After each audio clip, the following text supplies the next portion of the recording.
Welcome to Puro Politics, the political podcast of the San Antonio Express News. My name is Gilbert Garcia, and I'm joined by Business Editor Greg Jefferson.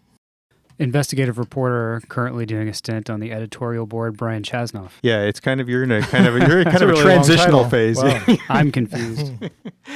So how long are you going to be on doing the editorial board? They say 6 weeks. Yeah. Okay. Yeah. How's it going? So it's your first day, so you My can't really first say day. too much. Yeah. What are you covering? I haven't done anything yet. It'll be fun. Ask me again next week. Okay. We are really lucky to be joined today by someone who's a very familiar figure on the local political and governmental scene, but is actually, you're the newest state representative? I am. I'm number 150 out of 150. Right. So this, the state representative for District 125, Ray Lopez, thank you so much for joining us. My pleasure.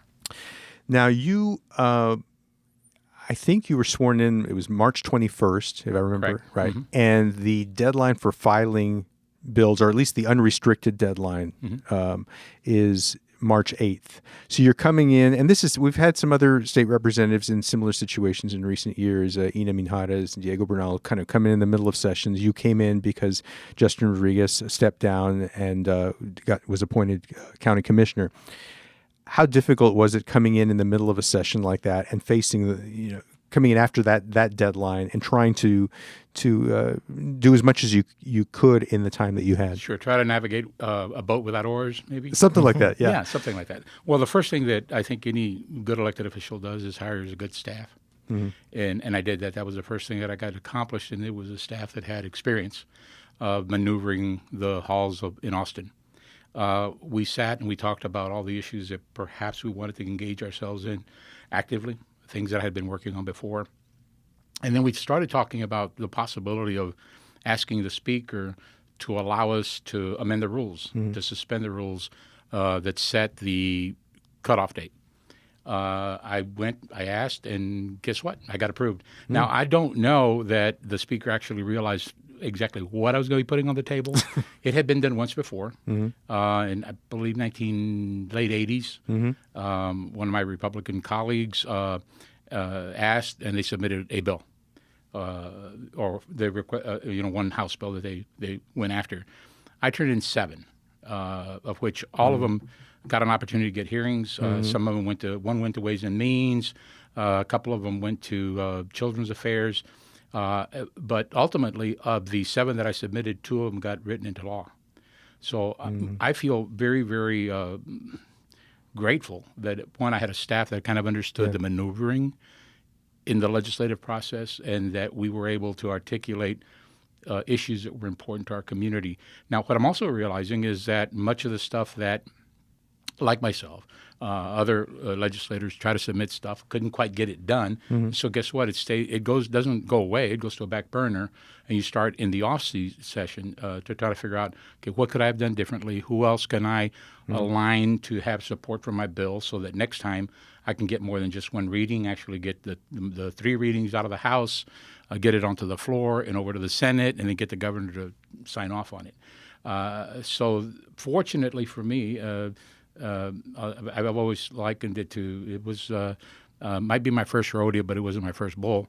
I've ridden several other bulls before, as you know, on city council and the school board and other areas where I've gotten an opportunity to be involved in governance. And so I use that experience to kind of figure, okay, this is what we can do. And I think we've gotten a pretty good model that reflects success.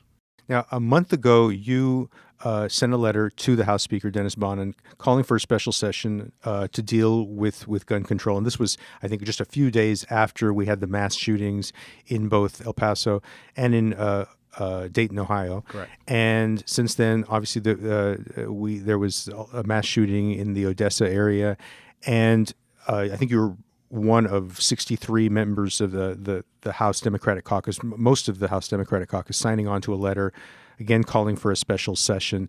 Could you talk a little bit about why you think this is something that can't wait until the next legislative session, and how likely you think it is that this might happen? Well, I'll answer the second part of it first, and I don't know how likely it is. We certainly asked.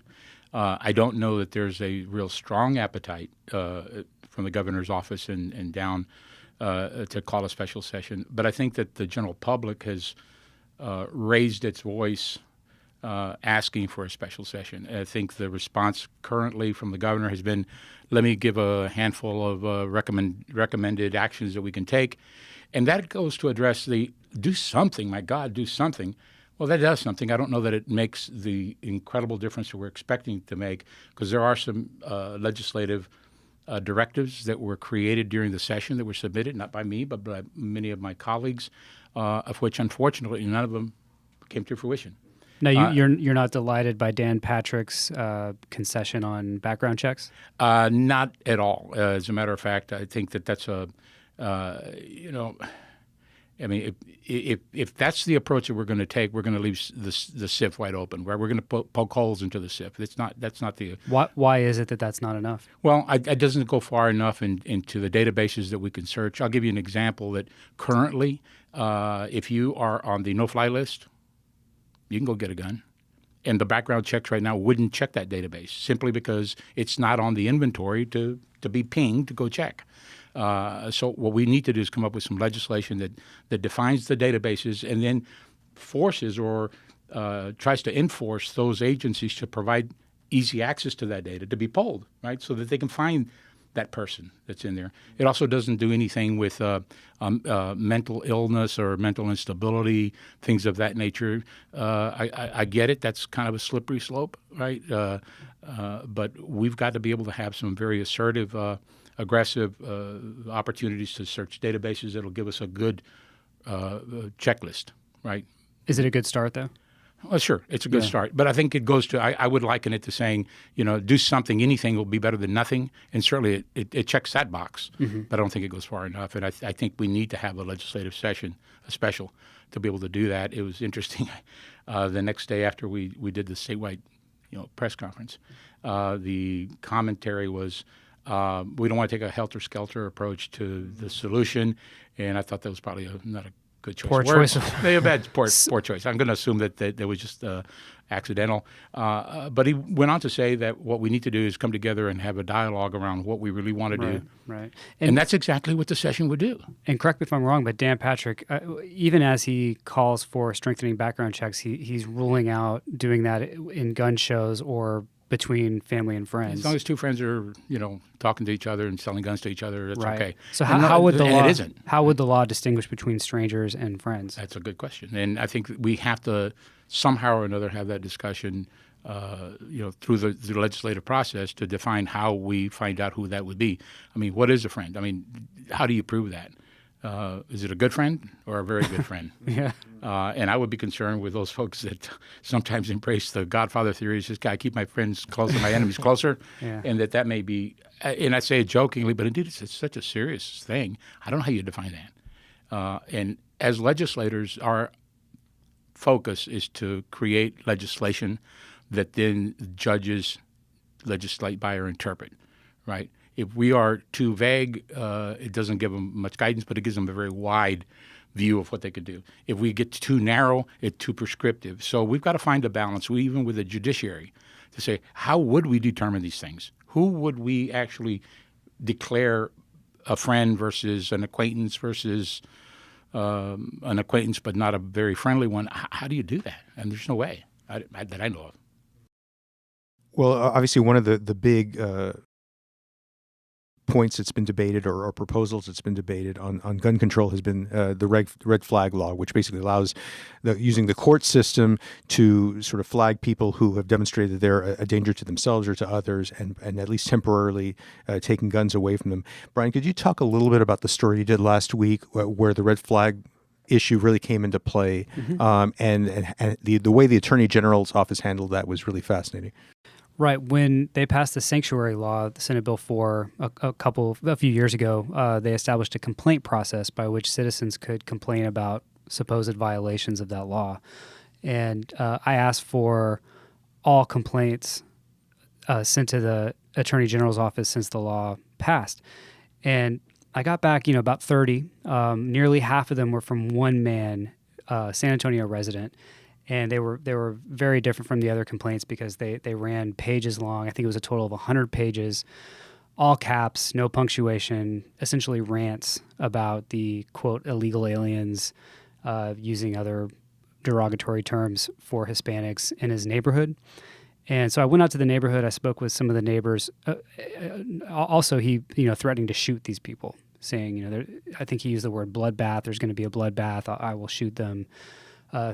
Complaint after complaint after complaint, riddled with threats against Hispanics. So I went out to the neighborhood, and his neighbors and some nearby businesses were, mildly frightened of this guy. Of course, no one thinks that something like that's ever going to happen. So they weren't petrified, but their attitude was, you need to be careful of that guy. He's crazy, is what they said. The one of the key points from my story was that in a year and a half of receiving these complaints, the Texas Attorney General Ken Paxton never alerted local police, and I think some would argue that this man is a candidate for a red flag law. Right, so it kind of shows how not only did Dan Patrick kind of throw cold water on the notion of a red flag law, but the state isn't even concerned when these red flags are, in their face. They're not going to do anything about it. Well, that's right, and I think the red flag law also has a lot of definition that needs to be solidified. Right, we got to make sure that we kind of understand what we really mean. But clearly, the red flag laws, or the see something, say something notion, right, which is kind of like what we're talking about, should apply across the board. And there are individuals that oftentimes see something but don't say something because I don't want to get involved, it's my neighbor, and I know his mother, whatever, and maybe don't do anything. And I don't know that how we make people feel comfortable that they can indeed come forward, give information anonymously, perhaps, and feel confident that their anonymity will stay intact. There's also agencies, and that's what we were talking about a few minutes ago. Right? There are agencies that are required to give notice and don't. Does it disturb you that the Attorney General's office did not contact the San Antonio Police Department? Of course. That's incredible, and that's where I was going with this. I mean, it's incredibly disturbing, and I think what we need to do as legislators is find out what penalties would there be for an agency or an official or someone that should but didn't. I mean, I can understand grandma not wanting to tell on their neighbor and the anxiety around that, but we should try to make them feel comfortable if they could, but certainly not an official position, not an official agency. As a matter of fact, I would suggest that they ought to be required with harsh penalties if they didn't follow the rules. Well, I think most people who looked objectively at this 2019 legislative session thought it was a really productive one, and House Speaker Dennis Bonnen got a lot of credit for that. But of course, not long after the end of the session, he found himself embroiled in a scandal, having a private meeting with the representatives from the ultra-conservative group Empower Texans. They secretly recorded him, and though the public has not yet heard the recording, enough people have so that we've gleaned that he made some kind of deal, offered to make some kind of deal where he, in return for providing them with media credentials, he was going to ask them to target 10 Republicans that I guess he considered not sufficiently conservative or loyal, and Steve Allison, a San Antonian, was on that list. It's some. I think things have quieted down a little bit in the last few weeks, but this has pretty much dominated the talk about Dennis Bonnen over the summer, when he should really be basking in. It was a pretty good session. What do you make of this, and do you think that he will be able to hang on as House Speaker? Well, it would be difficult to speculate whether he will or he won't. I would think that his road forward is not as good as it was prior to this hitting the airwaves, if you will. By the way, I appreciate this being recorded, but we all know it is, right? Big difference. Yeah, we try not to do this. Yeah, and let me say this, and I don't want to take way long on this topic, but I want to start off by saying, when you get into office and you get to the legislature and you start talking with all your colleagues, we all try to get along with each other. And I can tell you that Speaker Bonnen was incredibly hospitable to me. even though we were on opposite sides of the spectrum politically. He called me shortly after the vote and offered a lot of support. Said, "Listen, when your family gets here, come on into the back. We'll have access." I mean, he was very, very hospitable. Even during the session, on a couple of opportunities where he came on the floor, he came by and he said, "How's it going?" I mean, he didn't have to do that. He didn't come down to talk to me specifically, but when he came down, he would touch base with a handful of folks. Now, he might have been trying to prime the pump for next time, right? Next speaker election, perhaps. I also know that I had to come to San Antonio to talk about a transportation issue in the community, and I told him I had to leave, and he said, "What's going on?" And I told him, transportation issue back in the state. He said, TxDOT works for us. If there's anything that you need from my office to try to make happen what you need to have happen in your district, I'm there to help you. And I appreciated that. A couple of weeks later, I had the executive director of TxDOT in my office explaining to me how they were going to move that forward. So there's a lot of, fellowship that goes on. I didn't have anything to compare it to on the, partisanship. I had heard, right? We all hear. I had heard that it was, different this time around. It certainly was. My experience was good. I was quite honestly, I was surprised when I heard. I did not hear. I hadn't heard the recording either. I did get a letter from him, like every other representative did, and where he basically apologized to all of us for saying things that he said that he shouldn't have said. That he says, many of you know me to be kind of a unfiltered, I tell it like it is kind of guy, and that might have been the caption of the day, right? But indeed, he sent out a message to all of us. He didn't have to do that either.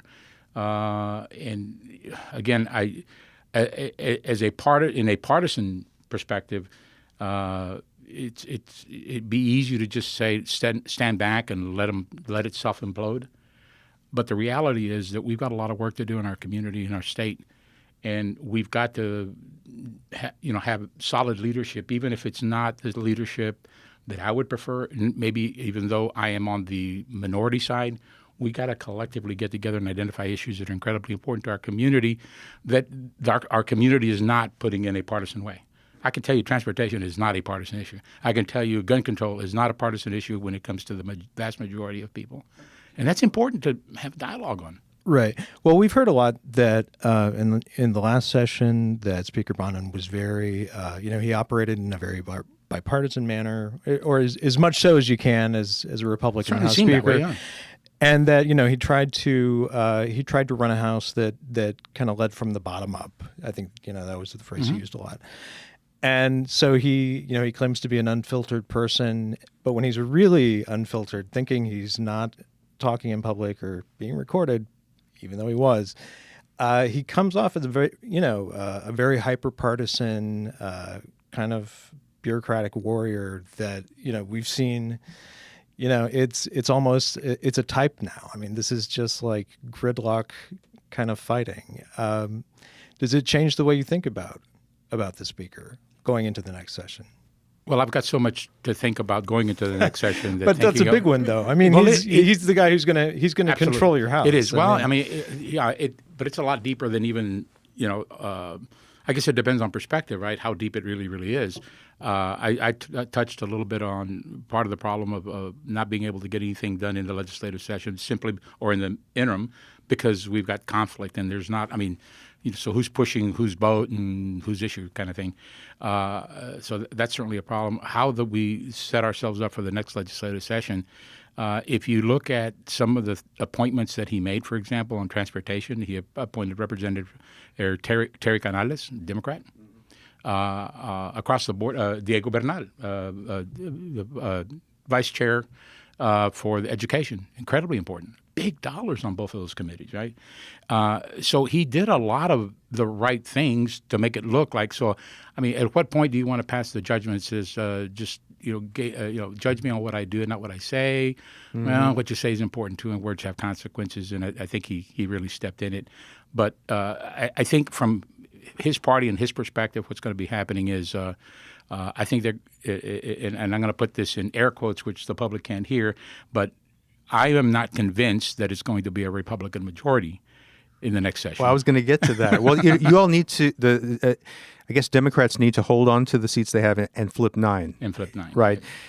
And I mean, I'm seeing about as much optimism on the Democratic side as I can remember in the last 10, 15 years. How likely do you think it is that this is going to happen? Well, I mean, I did not bring. You didn't say to bring my crystal ball, so I didn't. Right. I forgot. So I say, yeah, you forgot. Although I think you're right. Everybody feels very, very positive, but we need to, set our optimism to the side and just continue working harder than we've ever worked before. And then we as a party have to kind of come together as well.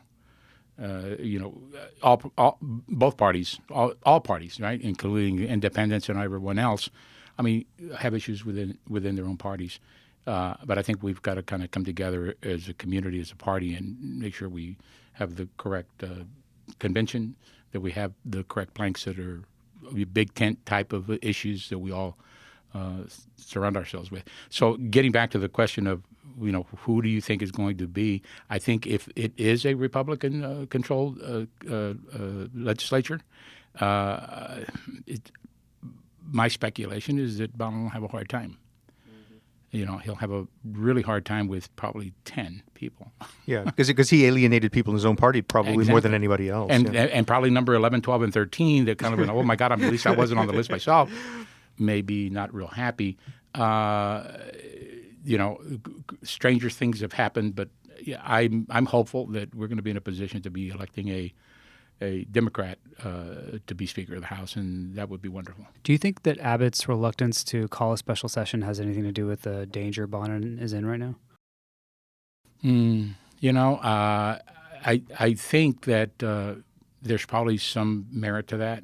I don't know. Obviously, I don't know how the governor's thinking or what his thought process is around that, but I would think so. Because he certainly would be endangered if everybody reconvened, right? Well, right. And if you turn around and say, well, we reconvened the party, we reconvened the legislature, and we come up with some quote-unquote sensible gun laws that some of our constituents don't like, now what do we do?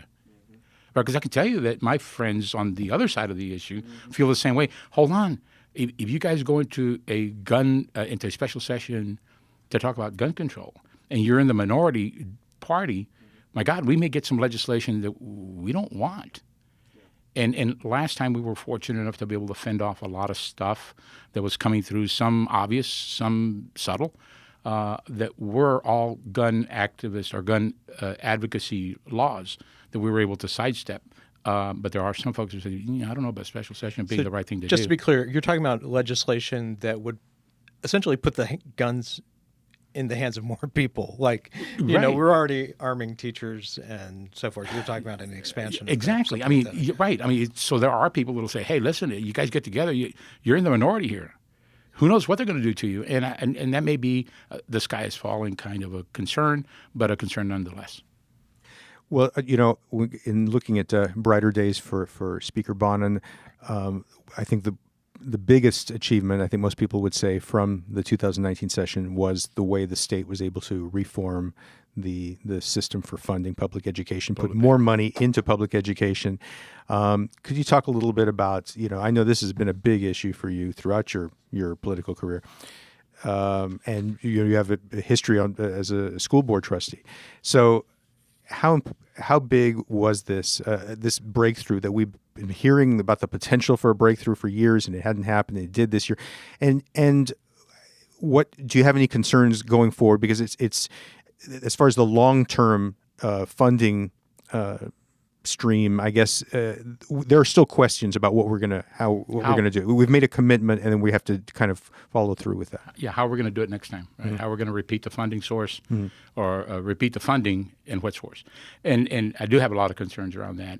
I was elated to be a part of the legislative effort to pass the House bill, and then ultimately the education bill that came out, and the funding that went with it. It made a lot of strides, positive strides, for this biennium to fund education. I think what was most important was, to the extent that we should, I think we gave money to the school districts to the independent school districts in particular, and then gave them the latitude to do what they thought they needed to do. So local control in that sense prevailed, and I was glad that happened that way, because oftentimes it would be prescriptive, and I was concerned that some of that prescribed direction for some of that funding would be siphoned off of public ed and sent over to our friends in the charter community, the private school community. That didn't happen to the extent that many of us were concerned about. So that was a good thing. There were some gaps, however. There wasn't enough, I think, put in there for things like being able to give the school districts funding to be able to put some sort of a mental health component in what they do. Their counselors are very, very engaged with a tremendous number of students. One of the things that I suggested, although we never put it into legislation, and I can assure you we're going to try to develop that going forward, is to try to lower the counselor ratios in campuses. Right now, the counselor ratios in campuses are somewhere between, depending on district to district, but it could be as low a ratio as 700 students per counselor, all the way up to 1,200 students per counselor. I didn't give you a whole lot of time to spend very much time to identify issues that a child has, especially when those issues come masked. And what I mean by that is the child experienced something disastrous, catastrophic, life-changing perhaps at home. They come to school and they consider it, a sanctuary where they can at least, interact with people that love them, or other children that will play with them and have a normal life. For a counselor to be able to have a relationship with that child and be able to glean from them that there are issues, and how do you identify that? How do you refer it over to the proper channels? And are those channels still protecting the privacy of individuals, yet see something, say something? We should have put in mandates to lower the ratios to school districts and then funded it, because I don't support telling them to lower it and not funding it. Those are unfunded mandates that have always been disastrous for all public ed. Sure. But I thought that was a big thing that was missing. The other thing that I'll say, and then I'll answer any other questions you may have on it, is I walked up to Representative Huberty and Diego and everybody was working hard on it, and I said, and consistently I had heard, this is a great bill. This is more than we've ever done. We're putting more money and more effort and across the board, and we've listened and we've done everything. It's not perfect, but. And I heard that over and over and over. So I walked up to the chairman. I just said, and he happened to be standing with the vice chairman, which is Diego, my friend. And I said, I keep on hearing it's a great bill, but it's not in not every single area. And he says, what areas could have made it better? And he kind of just, I don't know if he thought that I was just asking a rhetorical question, but I had an answer for him. And I said, well, what we didn't do in this bill was create a pre-K for all the students in Texas. If we do that, we will make the biggest difference in our economic development, in our workforce development for the long term. Kids that come into a pre-K environment and are engaged against their peers, if they have a pre-K exposure, by the time they get to the third grade, they're adding and they're reading at grade level by a tremendous number. I mean, we have the statistics that prove that that's exactly what happens when a child gets a pre-K exposure and then gets to the third grade. Because when they're in the third grade, I can tell you that there's another statistic that comes out that says the prison system gauges their bed count 10 years out, and they base it on the growth or lack thereof of reading and math skills in the third grade. They figure if you're not doing that by the time you're 8 or 9, by the time you're 18 or 19, you're going to be in the prison system. So if they're using that as an index, shouldn't we target that? And indeed we have. Here in San Antonio, as you know, we have pre-K for SA. Sure. It has shown tremendous and has validated every single point that we all assumed was the case. So from a state perspective, but I also realize that that's a tremendous price tag. Sure. Where are we going to get the money? And, we'll be arguing over doing again next session what we did this session. And I remember sitting in a panel discussion, and the question was asked, you guys did a great job with the funding. What are you going to do next time? And the answer was, there's plenty of money for us to be able to fund it. And that was actually the comment was made by our Republican senator, and he said there's plenty of money to do that, and so I suspect that we'll be able to continue that effort. When it came time to speak for me, I didn't really, by the time I was fourth in line to speak, so I was not much left new to say. So I wanted to comment on that. I said, I agree with the senator that there is going to be available money, but there has been available money in this state for many decades.